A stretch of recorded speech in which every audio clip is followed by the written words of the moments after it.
Nagios! Today I'm doing a quick tutorial on Nagios, and Nagios is a great way of monitoring your servers. So if you're a sysadmin, you most likely do not take care of just one system, right?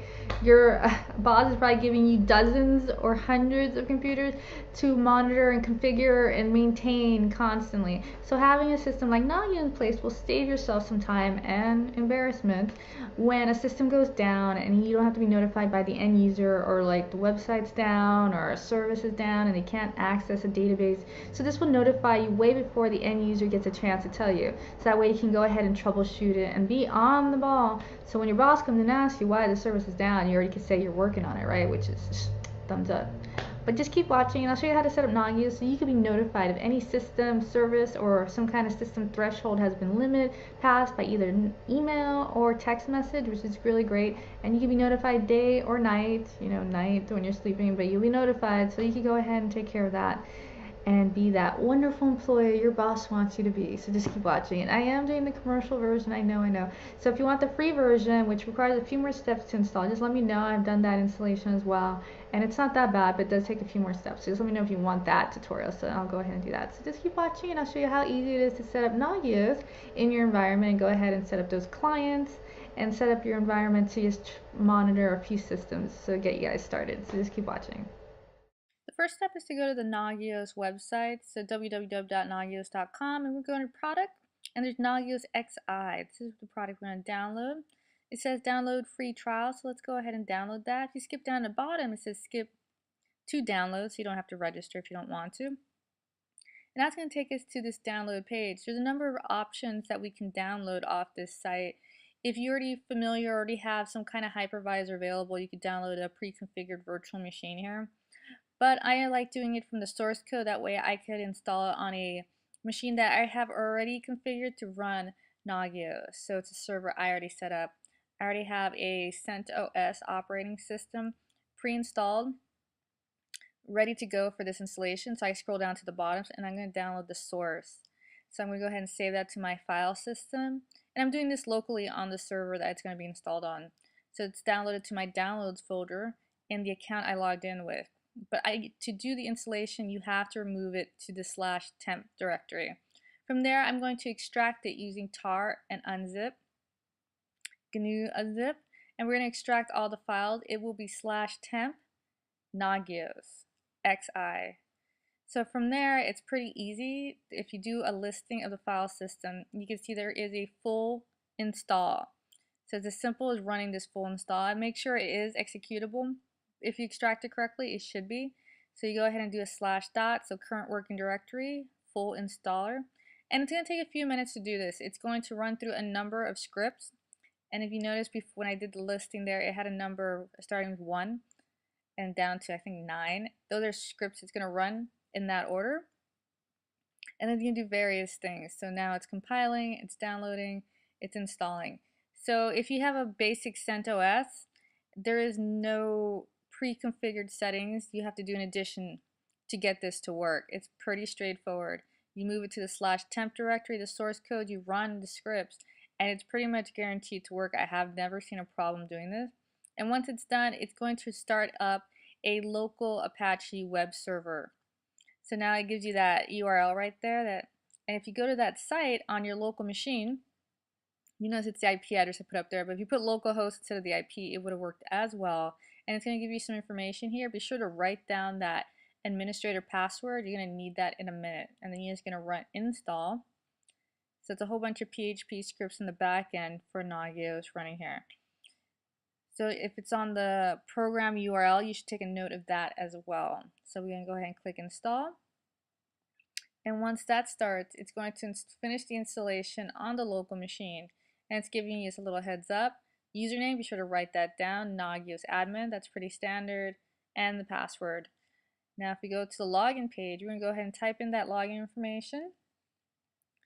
So this is actually saved in the back as a HT password file in Apache. If you're familiar with Apache, you know what that is. That's where this Nagios admin password is saved as. Now let's go ahead and we're going to start installing the client right away. We clicked on that configure tab on the top. I'm going to scroll down to Linux server. So I have another operating system that I've already installed that I want to monitor. So this is going to be our client. So I'm going to have it running Red Hat. It's actually running CentOS, but this will work anyways. I'm going to give it the IP address. I'm going to hit next. And this is a great wizard. It's super straightforward. It's going to download that client. Be sure to download that Linux agent right there. Download instructions as well if you need to. It has all the settings you want. So these are the time settings and the time intervals, the different services you want to monitor. Some of them require the client to be installed, some of them don't, like ping obviously does not require the client to be installed. But to find out the number of users and the number of processes, you do need the client installed. Then you can check the percentages, different services you have running. So if it's a web server or directory server or mail server, you can go ahead and check those boxes and it'll start monitoring those servers in addition to the standard generic services it might start to monitor. And then you could also add services. The option to customize the services you are monitoring is also available, so you could go ahead and list the Linux processes to monitor and give it a display name, and then when you install the client on that host, it will start monitoring these additional processes or services. Now the final step is to the settings and how often your host should be monitored. Under normal circumstances, every 5 minutes. Unless there's an issue, then it's every 1 minute. So go ahead and hit next if you're happy with these settings. If it's a more mission critical system, you can decrease that if you want, but if you do, just know it's putting a slightly more load on that host. It's just a slight difference. And once you're done, go ahead and click finish, and it's going to take you to the final step. It's going to run some scripts in the back end. Do not interrupt it on this step. It's actually very important. It's adding stuff to the database, and it's running a number of scripts and creating different Nagios core configuration files. Now, once it's done, you have to go ahead and install the client. Otherwise, everything will just show under the system status of that client we just configured as pending. So it says pending here. It's going to do 5 attempts. If it fails, it's actually going to start changing the status to failed and not pending. Now we're going to go ahead and install the Linux agent on the machine we want monitored. We transferred over that Linux NRPE agent. We're going to extract it and uncompress it, unzip it with the tar command as seen here. Once we do that, we're going to run the installer. It's very simple to run. Same thing, you can run that /full install just like we did with the Nagios download, the Nagios XI download. Same thing we're going to do with the client here. Once that's done, it just takes a few minutes to do this. I believe you do need yum configured for this. So if you're using CentOS, it's not a problem. It's going to go ahead and use yum and download everything you need. If you're using Red Hat, you might need that Red Hat network subscription to get some of these packages to install. Now it's going to bring you to the end. It's going to ask the host, the Nagios XI server IP address. This is the allowed host to collect the information.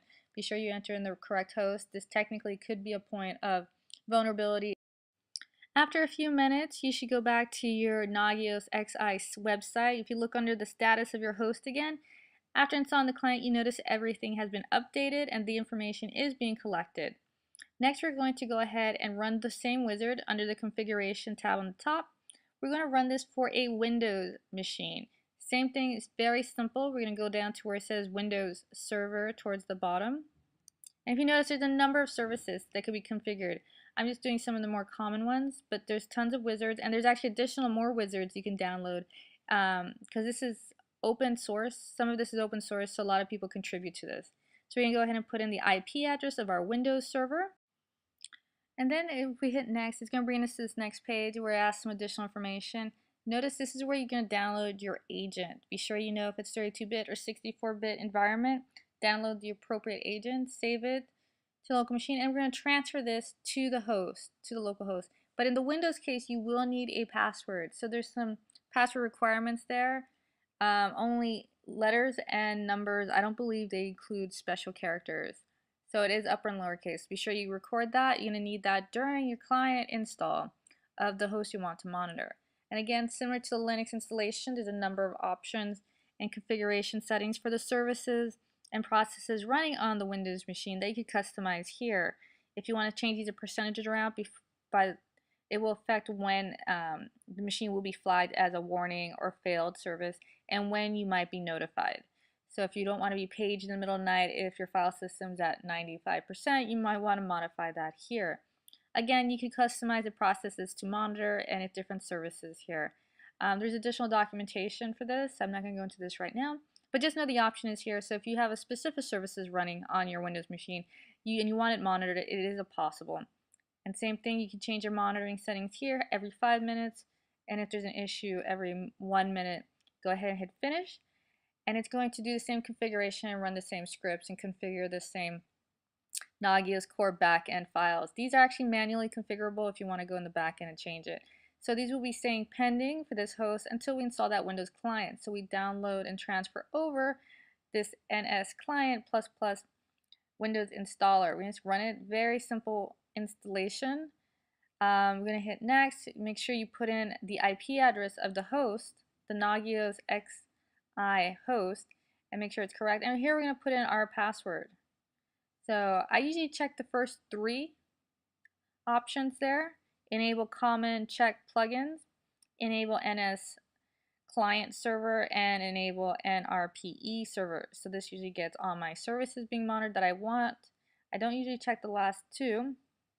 And then we hit next. And once that's done, we can go ahead and run the installer. It just takes a second to finish. You can start up that service, or you can restart the machine and that will start up the service as well. And we can go back to our Nagios XI server and check the status of this. It's very simple. It should be updating shortly. And here we are. Everything is stating that it's okay after we install that client. So if you ever see a machine fail, then you could check the status here, and you can look at your services status and system status. Go ahead and browse around. Here we see that our Linux server is down, our first install, but our Windows server is up. Thanks for watching, guys. I hope this was helpful. I hope you guys set up a solution similar to this in your environment. It will save you guys tons of time and effort checking all your system and embarrassment when someone's telling you your server is down because you don't want to be that guy. Alright, I'll see you guys later. Bye.